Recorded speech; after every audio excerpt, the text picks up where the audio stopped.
Bonjour les amis, bienvenue sur ma chaîne Fleur de Sel. L'histoire que je m'apprête à vous lire, c'est Le Prince Dragon, écrit par Marie Diaz, illustré par Olivier Desvaux, des éditions Belin Jeunesse. Laissez-vous emporter et plonger dans un conte scandinave, envoûtant où le merveilleux surgit entre fjords et montagnes. Bonne écoute. Au temps où les dragons nichaient encore sur la terre, dans un royaume du Nord, entre fjords et montagnes, une reine et un roi s'aimaient d'amour vrai. Leur château fort était robuste, les récoltes abondaient dans les champs, partout le peuple allait content. Pourtant, une peine grandissait dans le cœur des époux. Malgré tout leur amour, ils restaient sans enfants. Ils avaient beau consulter médecins et apothicaires, goûter aux plats d'épices, boire des décoctions d'herbes, rien n'y faisait. L'une après l'une, le ventre de la reine restait plat. Pour distraire la mélancolie, le roi partait chevaucher sur la lande, tandis que la reine vagabondait en forêt. Un jour d'automne déclinant, elle trouva un vieux pommier accueillant et s'assoupit adossée au tronc, bercée par le murmure d'une source. « Pourquoi ce cœur chagrin, ô ma reine ?» dit une voix près d'elle. C'était une vieille d'avant le temps, plus tordue qu'un cep de vigne. La reine lui dit son tourment et la vieille partit d'un rire moqueur. « Dame, c'est donc là tout le mal ? Faites ainsi et votre souhait sera exaucé. Remplissez à l'eau de cette source un baquet en bois de bouleau. Lorsque vous vous serez baigné, vous trouverez en dessous 2 oignons.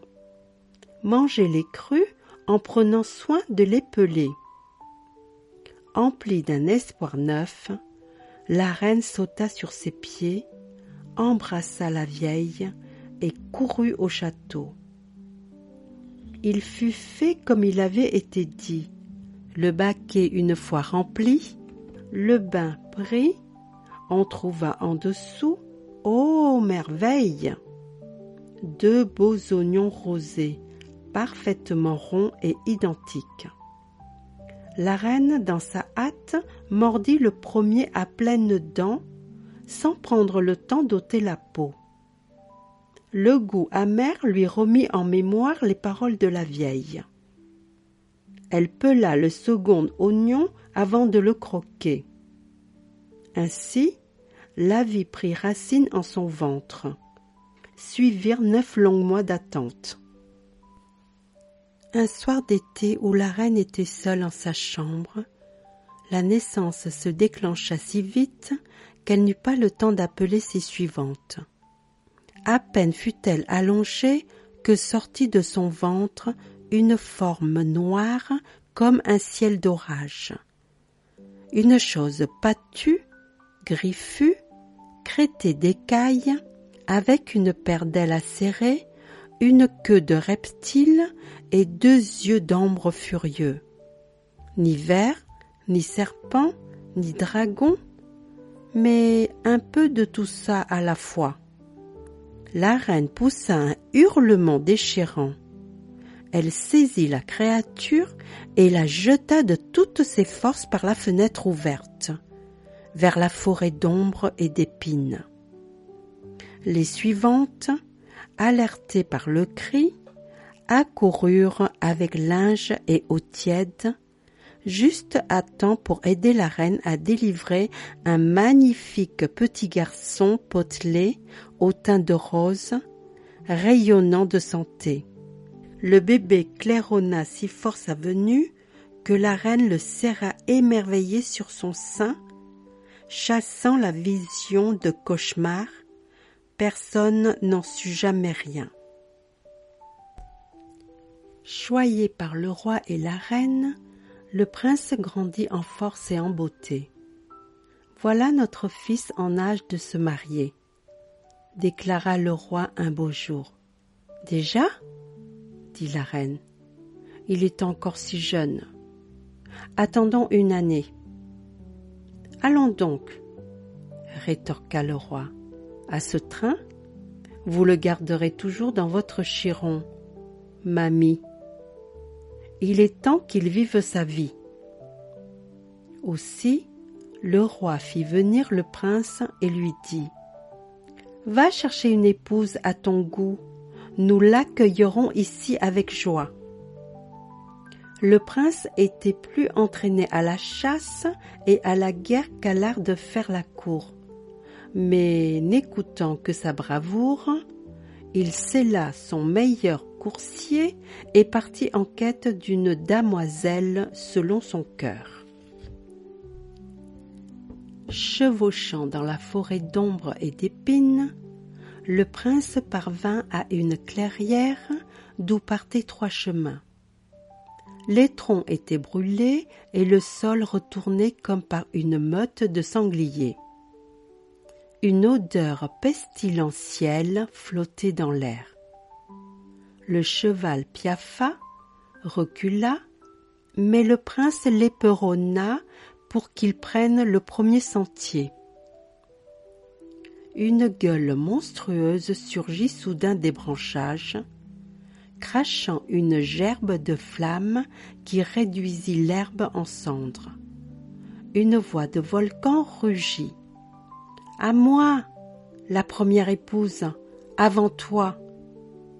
Du haut de son corps d'écailles noires d'orage, ses 2 ailes faisant une éclipse au soleil, la créature toisait le prince de ses yeux d'ambre en fusion.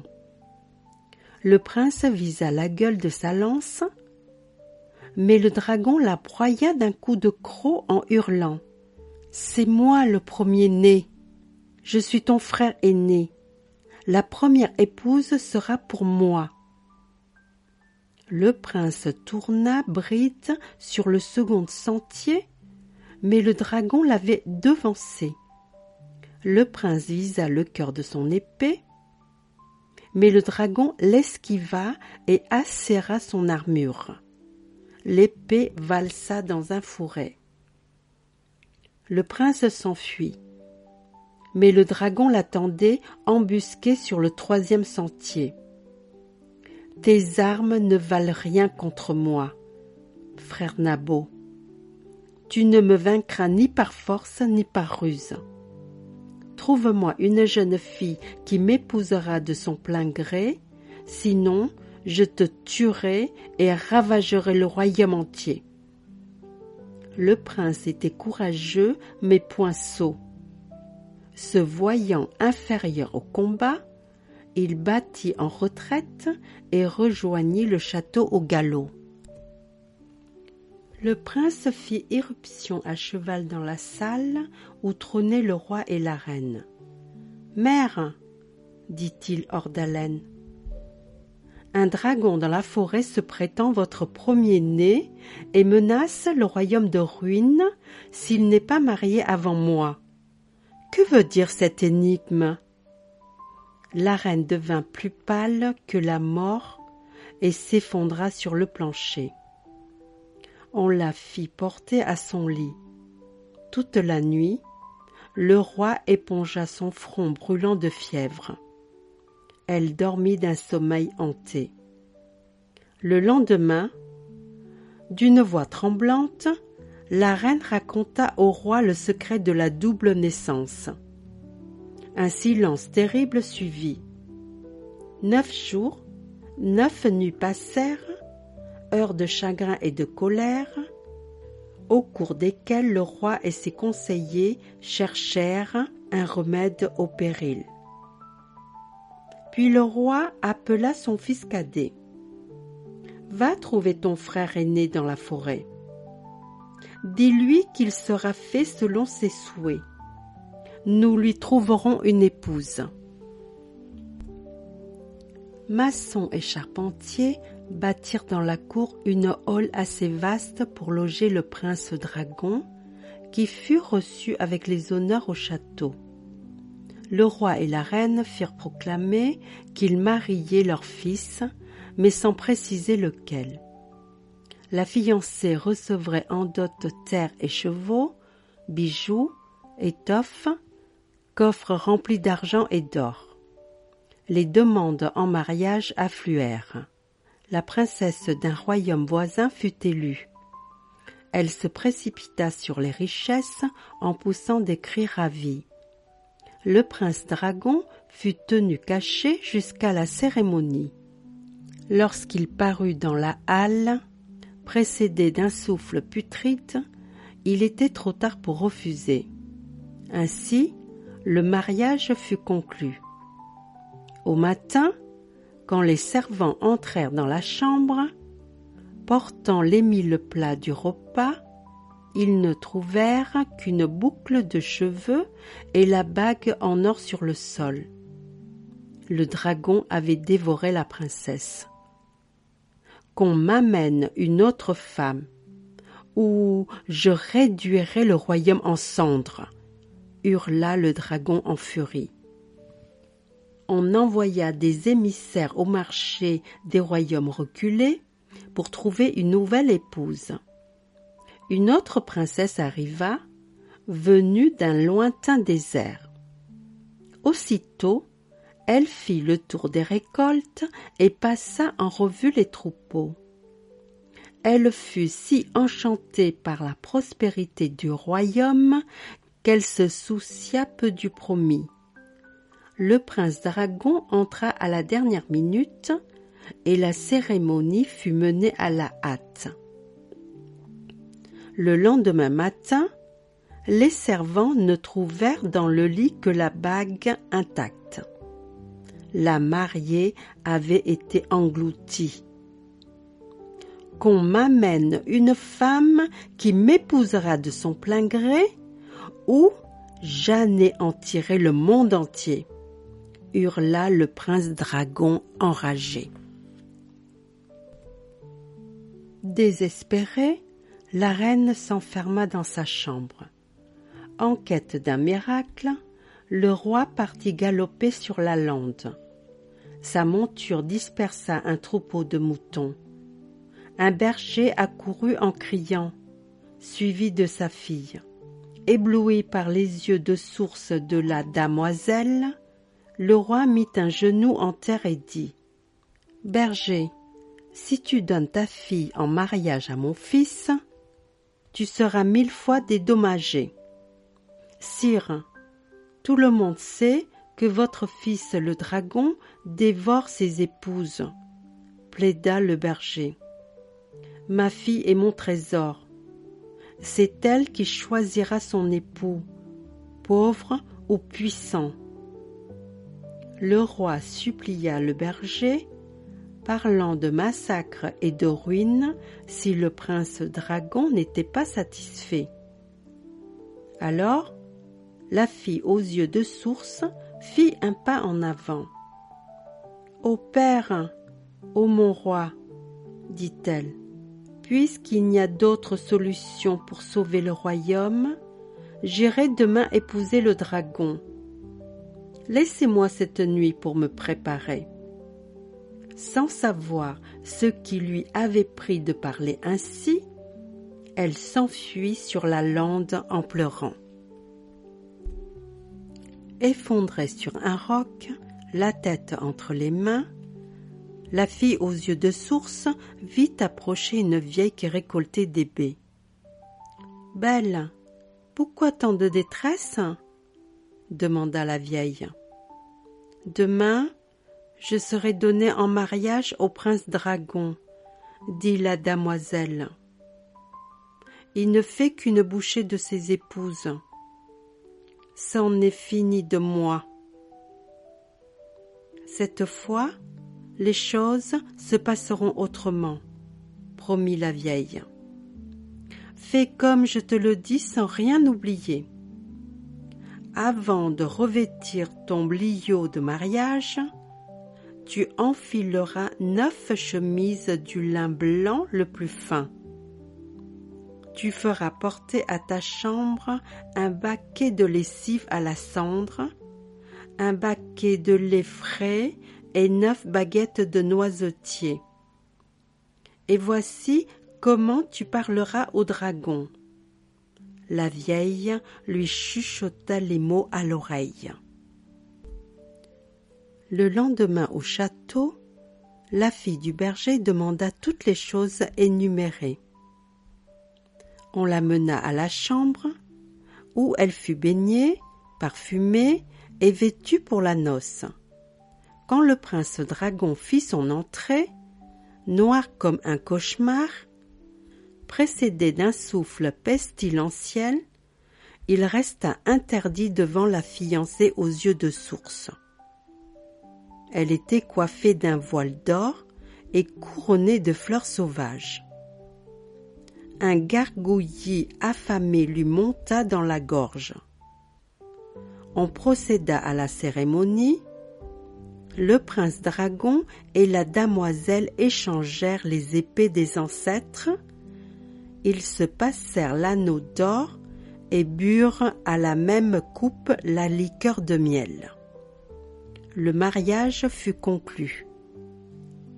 Lorsqu'ils se retrouvèrent seuls dans la chambre, le prince dragon ordonna à sa jeune épouse « Femme, ôte donc ton bliot. Quitte d'abord ta peau, dit-elle. » « Personne ne m'a jamais parlé sur ce ton, » gronda le dragon. « Moi, je te le demande, » répondit son épouse. « Prouve donc ton pouvoir. » Sifflant, geignant et ahanant, le dragon se contorsionna si bien que sa peau d'écaille craquela et s'affaissa en tas sur le sol.